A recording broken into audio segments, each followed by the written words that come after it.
Eh bien salut tout le monde, c'est Luc de chez Bléfarik, j'espère que vous allez tous très bien. Pour ma part, la forme, comme vous pouvez le voir aujourd'hui, on se retrouve dans un milieu très particulier. Ce n'est pas un fond vert, on est vraiment à l'extérieur les amis. Il y a vraiment un paysage magnifique. Aujourd'hui je fais cette petite vidéo tout simplement pour vous remercier des 40 000 abonnés, c'est complètement ouf.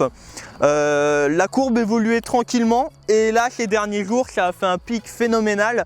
Donc j'avais prévu des petits trucs et ça arrivait tellement vite, je me suis dit je vais leur faire quelque chose chez moi. Le paysage que vous voyez par ici, c'est là où j'ai grandi. Je voulais aussi beaucoup vous remercier chacun d'entre vous. Chaque personne est importante à mes yeux. Cette chaîne c'est avant tout la vôtre parce que sans vous elle n'existerait. Elle existerait mais elle n'avancerait pas. Donc voilà, je tenais vraiment à vous remercier. Quand on imagine 40 000 personnes pour YouTube, c'est pas forcément énorme, mais 40 000 personnes, quand on réfléchit qu'une salle de cinéma, c'est à peu près 300-400 personnes en général. Ça fait tout de suite énormément de monde. Donc voilà, je me bats tous les jours pour cette chaîne YouTube. J'essaie de trouver des concepts un peu original on va dire, des fois ça marche, des fois ça marche pas, certaines vidéos vous plaisent, d'autres pas. Faut pas oublier qu'on reste des êtres humains. Avant tout, cette chaîne est là pour partager ma passion, ma vie, mon quotidien et c'est vraiment un rêve que je réalise grâce à vous et que je compte continuer et agrandir grâce à vous et pour vous, parce que le fait d'agrandir va également vous permettre d'avoir du contenu encore plus divers, encore plus varié et pourquoi pas encore de meilleure qualité. C'est vraiment le but de la chaîne avant tout, hein. Donc voilà, je tiens également à vous préciser que je serai à la bourse aux reptiles de Arras, donc c'est dans le nord, près du Nord-Pas-de-Calais, là-haut si vous habitez dans le coin. Voilà, je serai à la bourse aux reptiles de Arras fin juin. Donc regardez sur internet en cas où vous n'êtes pas au courant, c'est le Reptile Day, en cas où, donc Reptile et Day, D-A-Y. Je serai présent là-bas, je contacte le président demain, enfin on est déjà en contact mais je lui téléphone demain pour mettre vraiment tout en place. J'espère pouvoir vous ramener du contenu de qualité. Mon but c'est pas juste d'y aller filmer et ciao bye bye, c'est vraiment de faire quelque chose d'un peu différent. Et donc voilà, je vais pas trop discuter, on va tenter de découvrir à travers cette vidéo peut-être quelque chose de sympa dans l'environnement. Pour l'instant, j'ai rien trouvé, mais pourquoi pas si on trouve, je sais pas, des bêtes, parce que là, vous voyez là derrière, mais vous voyez que par là, il y a plein de forêts. Je sais pas si vous le voyez, mais il y a plein de trucs. Donc moi, après, je vais encore aller me promener. Et si jamais on trouve quelque chose de sympa, je vous le filmerai. Je suis en train de regarder dans tous les coins, si je vois pas un petit truc sympa, ça pourrait être bien. Là, il n'y a plus qu'une ligne droite. Hop. Donc on va continuer tout droit, on va voir si on trouve un petit indice. J'ai vu 2 fourmis avant là-bas. Vous allez me dire, ouais Luc, 2 fourmis, c'est un peu... Mais s'il y a 2 fourmis, ça veut dire qu'il y a d'autres fourmis. Là il y en avait encore une. Donc ça veut dire qu'il y a potentiellement, les fourmis vont loin des fourmilières, mais pas trop loin non plus. Enfin, des fois elles vont quand même loin. Là il y a du vent là. Là il y a de la fourmi là. Là, il y a de la fourmi, les amis. Ah, donc peut-être qu'on va pouvoir trouver un truc. Je vais essayer de vous montrer en vidéo.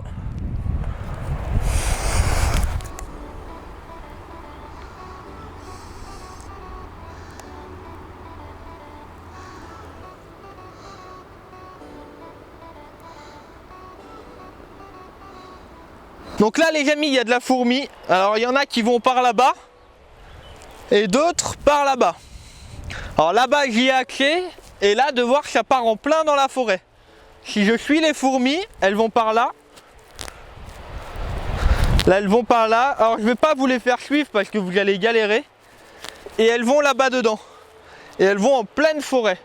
Donc il y a peut-être une fourmilière paumée là-bas dedans. Ça à voir. Je vais aller d'abord voir là-bas. Parce que d'après ce que je sais du milieu, c'est de la Formica fusca. La Formica fusca, c'est une fourmi polygyne. C'est-à-dire qu'il peut y avoir plusieurs reines dans la même colonie. Beaucoup de fourmis ont qu'une seule reine. La reine, elle domine toute la fourmilière.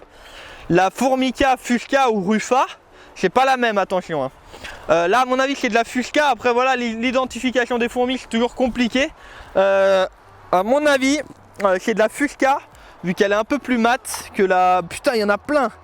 Il y en a plein. Je vous parle en même temps, je vous en montre. Hop, désolé pour la vision, mais il y en a à la blinde. Il doit vraiment y avoir une fourmilière pas loin.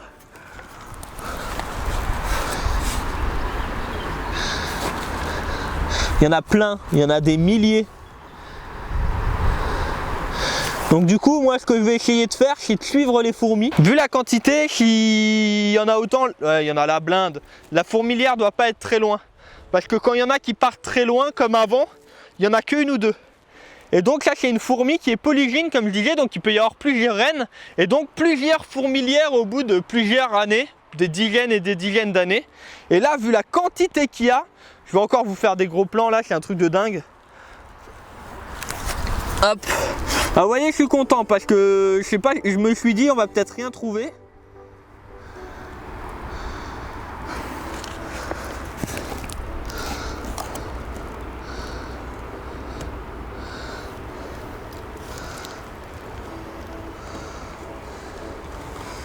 Il y en a vraiment plein.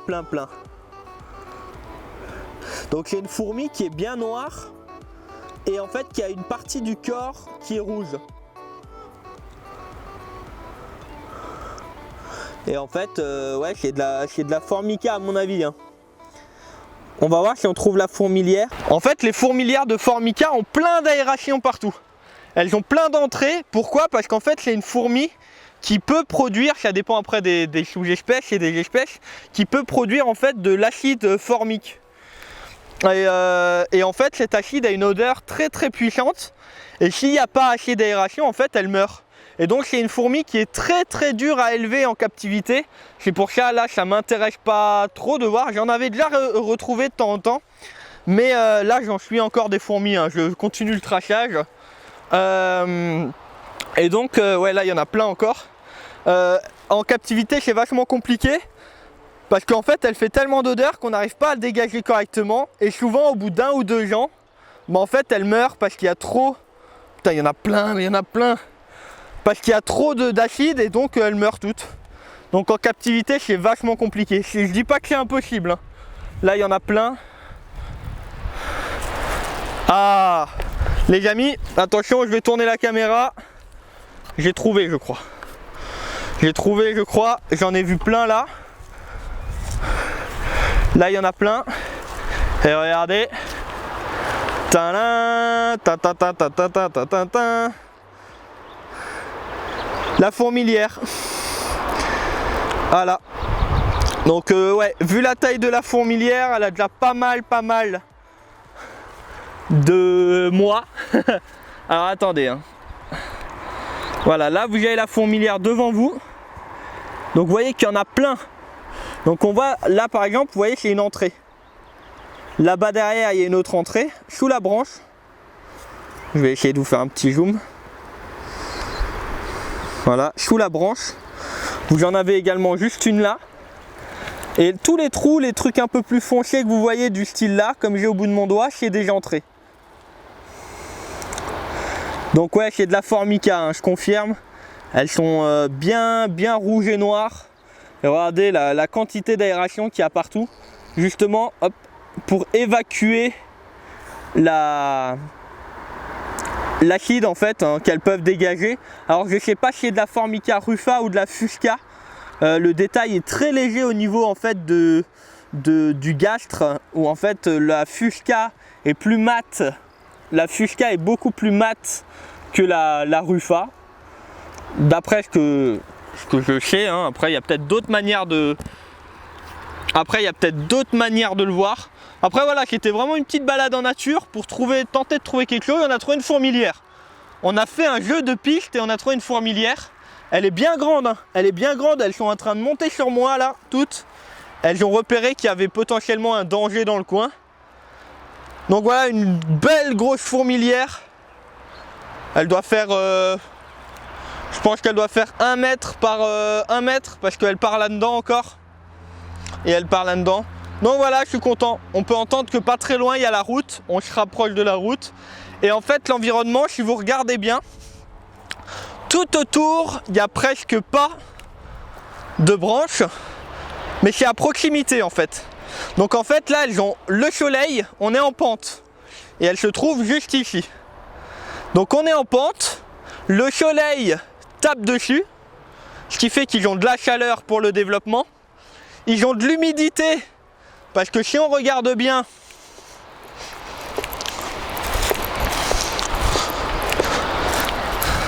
Elles sont juste au-dessus d'une pierre. Donc la pierre peut bien chauffer ou être bien fraîche, mais surtout que l'humidité reste dans le sol. Et elles ont accès, en fait c'est pas comme si elles étaient sur un sol dur. Vu que là le sol est en pente, le sol est humide sur une plus forte profondeur. Un sol plat va être humide sur 1 mètre, comme ça, un exemple. Hein. Un sol comme ça, il va être 1 mètre en profondeur. Ce qui fait que en haut, tout en haut, là, il va être humide sur beaucoup plus profond. Résultat, la terre est beaucoup plus humide. Il y a du soleil, humidité, soleil, la nature est pas très loin, enfin on va dire on est dans la nature, mais il y a les bois pas loin, donc nourriture. Donc résultat, c'est un milieu propice pour une fourmilière parce qu'on trouve la chaleur, la nourriture, l'humidité et elle se développe ici. De voir, elle a déjà pas mal d'années, j'ai envie de dire, ou de mois, je sais pas après. Hein. Ça dépend après de plein de choses. Si l'année était bonne, le développement se fera plus vite. Là, vous entendez un camion.